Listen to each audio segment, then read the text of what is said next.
میتونم به شما هدیه بدم؟ بله چرا عزیزم. بابا خوشحال میشه. تو فیلم باشی. کات. من میتونم سایزتون رو داشته باشم؟ بله.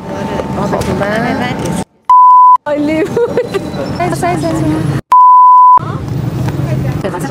یو برای روز عشقه. آخه یعنی معشوق بار من پیدا میشه. هدیه است؟ بله هدیه است. چی پیدا کنی براش بپوشی؟ من میتونم سایزتون رو داشته باشم. کارت بلیط میدم. من میتونم به شما هدیه بدم؟ تو برند لباس زیره. میتونم سایزتون رو داشته باشم. اگه دوست داشته باشی بخواید خرید کنی مرکز خرید اوپال طبقه 5 بلاک 520. آره البته روش سایت و پیجم هست دیگه. آره باشه. نه هزینه نداره. میتونم به شما یه هدیه بدم؟ نه. چرا؟ این هم خدمت شما.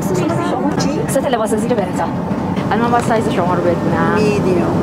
آفرین. آره. آره دیگه. همینه اصلا برونه تره نظرم میگه سایزتون رو داشته باشم بهتون هدیه بدم.